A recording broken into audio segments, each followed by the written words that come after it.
In the Horn of Africa, Somalia is the continent's most easterly country. It has the longest coastline in mainland Africa, stretching more than 3,000 kilometers along the Indian Ocean, the Gulf of Aden, and the Red Sea. Its location turned Somalia into a strategically important trading center in the ancient world. But if you go to Mogadishu, if you go to Hargeisa, if you go to Garawa, if you go to Kismaya, and you go to schools that ordinary people have put together, those young and women in those schools are more eager to learn than my students here at the University of Minnesota.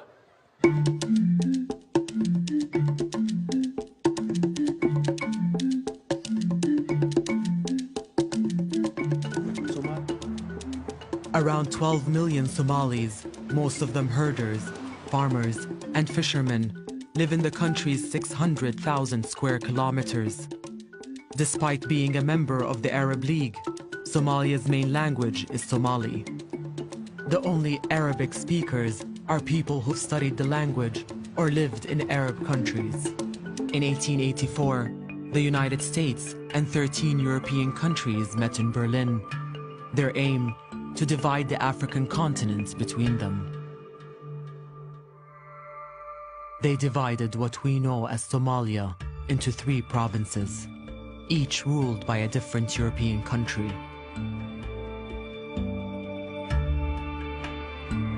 British Somalia, Italian Somalia, and French Somalia.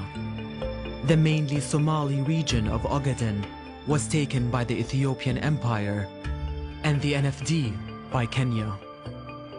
The incredible thing about Somalia is that if you go way back in its history, it's always been either fought over or had foreign powers intervening in some way.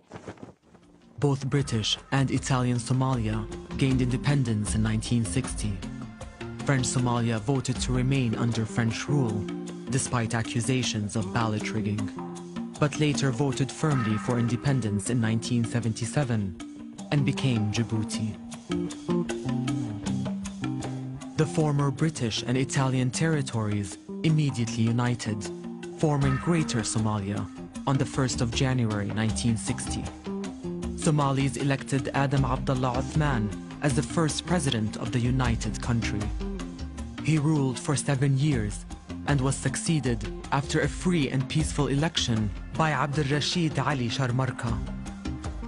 This was when Somalia's peace and stability earned it the nickname the Switzerland of Africa. It was led by General Siad Barre, who would be the dominant figure in Somalia for the next 2 decades. Somalia's experiment in democracy was over. The rifle, not the ballot box, would now govern the country. Barre dissolved parliament, suspended the constitution, banned political parties, arrested politicians, and limited press freedom. We had only accepted Barre's government was supported by the 2 superpowers of the day, the United States and the Soviet Union. It built the country's infrastructure and radically improved literacy.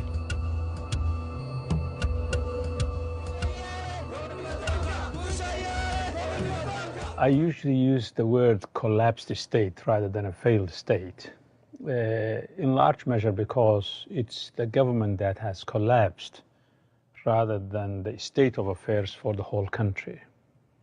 This is a country at one point that was the best democratic country in Africa. Now it has become, in a sense, the worst because there has been no government in place for 25 years.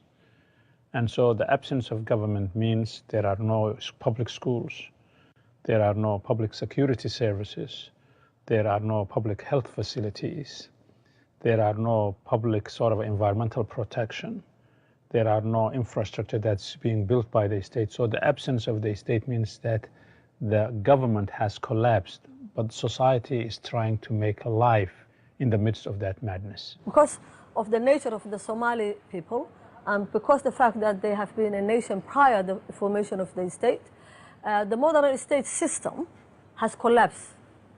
But the nation itself did not collapse. maybe Somalia has had a failed political system, failed government, but it's not a failed society. So many things work in Somalia better than they do in lots of other countries. They have one of the most cheap and efficient telecommunication systems in the world. Their remittance system is incredible. You can pay mobile payments in Somalia that you can't do here. You can go to get your petrol, you just pay by your phone. It's very sophisticated and successful in lots of ways. So I think it's wrong to call it a failed state. dhacay kadib waxaa dhacday markii dadka kalluumaysatada ay baddi ay ku nabadgeli waayeen oo maraakiib shisheeye oo kalluumaysi sharci darraa baddeena ku haya ay qalabkii kalluumaysiga ay baabi'iyeen oo doonyihii ay jajabiyeen oo dadkii ay biyo kuleel ay ku shubeen waxay khasab ku noqotay dadka kalluumaysatada inay iska difaacaan maraakiibtaas sharci darrada ku kalluumaysanaysa markeedii ugu horeysay maraakiibta kalluumaysiga la qabtay dad oo gadooday oo shabaagtoodii la baabi'iyey oo maslaxadoodii badda la burburiyey ayaa waxay goosteen inay ka dagaalamaan oo ay ka dhiidhiyaan markaasna waxaa ka dhalatay burcad badeednimadii ka dhalatay meesha ugu horeysay burcad badeednimo ay ka dhalatay waxay ahaaday dhinaca badda cas. This was once a bustling location. It's fantastic. It all started for me when I went to a region in Somaliland called Sanag, and a little village, a little fishing village on the coast where my family came from. The first time I went there, it was wonderful, obviously. I only saw what people wanted me to see. But as I started to go there on a regular basis, annually, I noticed that the fishermen and their activity was getting less and less and less and less. And I noticed at the same time that in the far horizon, there would be these big foreign boats, motherships, with their little tenders crawling around the sea, scooping up all the fish. A group of youngsters in a little village in Puntland, and they, fed up with the activities of these illegal fishery companies, boarded a ship one day to protest. And they were told, what do you need to go away? They were given money. That was how it began. And of course it then escalated into a proper long-term business with many people benefiting from. ay ku faafto wadankii iyo adduun weynaha ay ku faafto dhibaatada ka dhalatay kalluumaysiga sharci darrada markeedii hore adduunkaas soo gurmaday maraakiib oo dagaal la keenay oo lagula difaacid ay difaacayeen burcadnimada difaacana inay maraakiibtooda ay difaacanayaan hadda ay ku difaacanayaan badeena inay ka xaalufiyaan kalluunka ila aan waa socotaa arrintaas waa ku jiraan maraakiibta sharci darrada badda waa ku jiraan. International community talks about Somali pirates. There are 4 kinds of pirates if you study this.